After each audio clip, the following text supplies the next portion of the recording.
On September 7th, 1979, Lee Leonard introduced sports fans to ESPN. Now I will wax poetic because dusk is now beginning to drop over the beautiful Berkshire Mountains. And for sports fun and for sports fans, it is something brand new that's happening here at ESPN. ESPN, the Entertainment and Sports Programming Network, launched in 1979 thanks to the visionary efforts of Bill Rasmussen, a former radio executive, his son Scott, and Ed Egan. This groundbreaking idea stemmed from Bill's frustration with the limited sports coverage on television at the time. In the late 1970s, sports broadcasting was dominated by ABC, CBS, and NBC, offering minimal sports coverage, primarily restricted to weekends. Bill Rasmussen dreamed of a 24-hour cable network dedicated solely to sports, something that did not exist at the time. Even the concept of something like this was faced with skepticism. With a modest investment of $9,000 and headquarters in Bristol, Connecticut, ESPN was born. The network's first broadcast featured a slow-pitch softball game, signaling the dawn of a new era in sports media.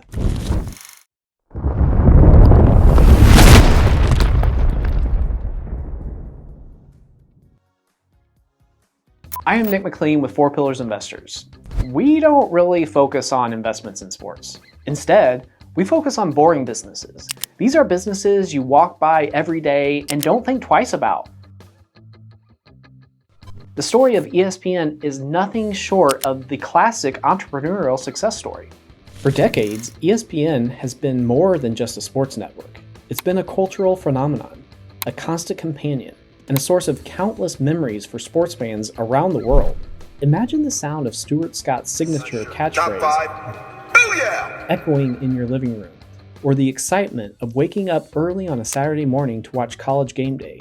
Or do you remember the excitement of catching the latest episode of SportsCenter to see the top 10 plays of the day?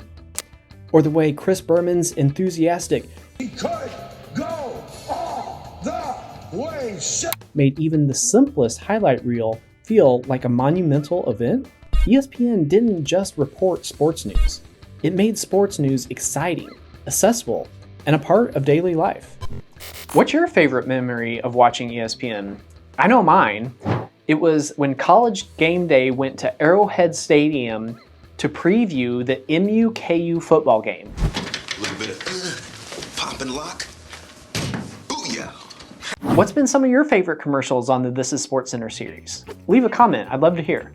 ESPN is still the biggest sports network in the world, but after Bally Sports announced bankruptcy, could ESPN be next? Over the years, we've seen many of our beloved brands disappear. Think about Blockbuster, that couldn't adapt to the digital revolution brought by Netflix, or Kodak, which failed to embrace digital technology quickly enough. Could ESPN be following the same path? ESPN origins.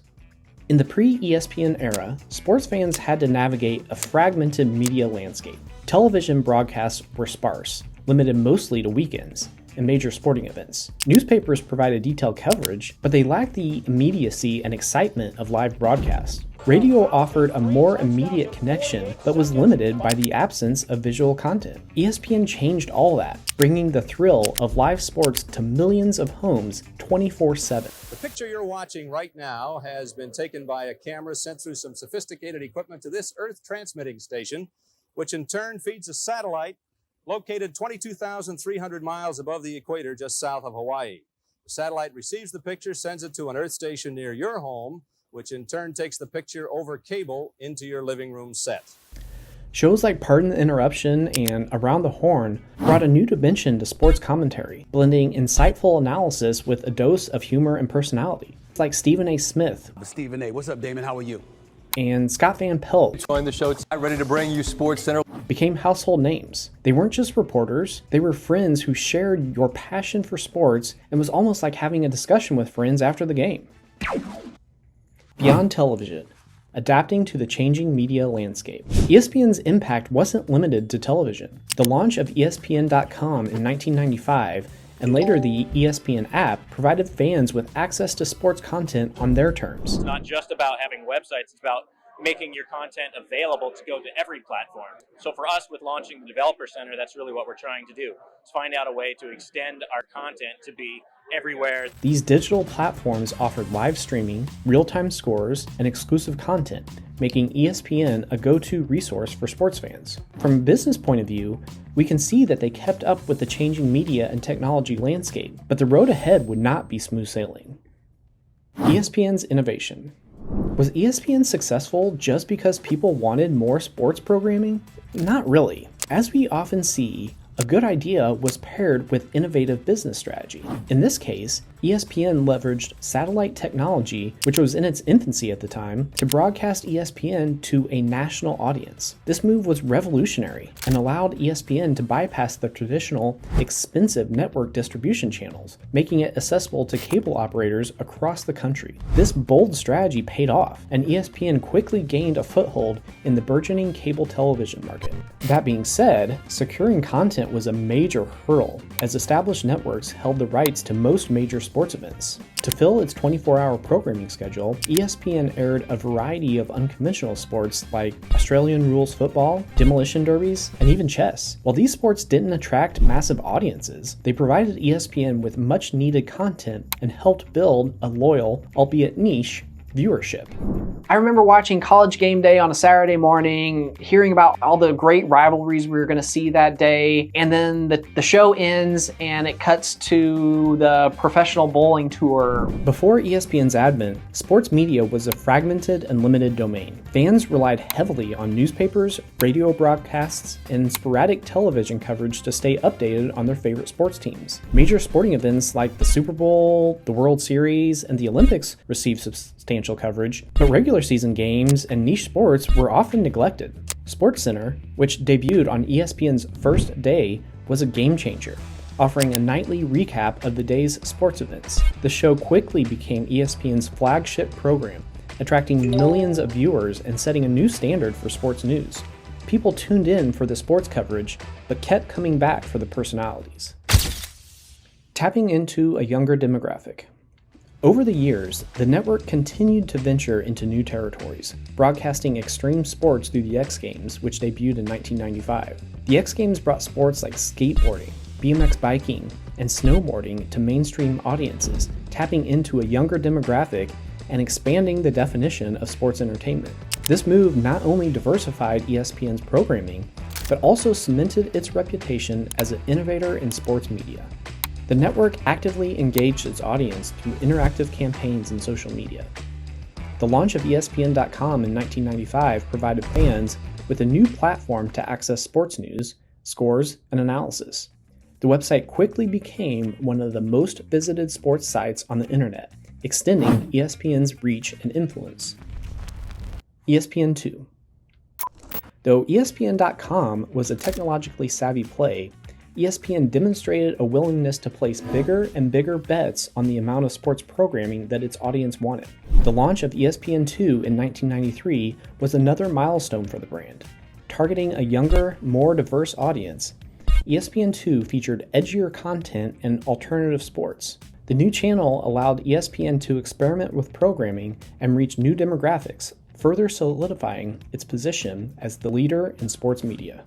It seemed like ESPN was doing everything right in terms of keeping up with technology and making sure that they cover new and niche sports to appeal to new audiences. So what changed? Challenges. Despite its success and deep-rooted nostalgia, ESPN has faced significant financial challenges in recent years. The rise of cord cutting, where viewers cancel their cable subscriptions in favor of streaming services, has profoundly impacted the network's revenue. Cord cutting represents a fundamental shift in how audiences consume media. The traditional cable bundle, which was once a reliable revenue stream, is being abandoned in favor of more flexible, cost-effective streaming options. Between 2011 and 2020, ESPN lost around 14 million subscribers, leading to a substantial decline in its subscriber base and advertising revenue. This shift has hit ESPN particularly hard, as its business model relied heavily on subscription fees from cable providers. The decline in subscribers has led to a significant drop in revenue, forcing the network to rethink its strategy. High costs of content. ESPN's financial challenges are further exacerbated by the high costs associated with broadcasting rights for major sports leagues.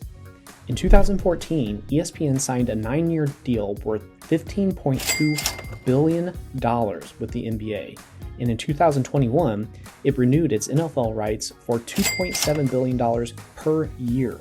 While these agreements ensured access to premium content, they also significantly increased the financial burden on the network.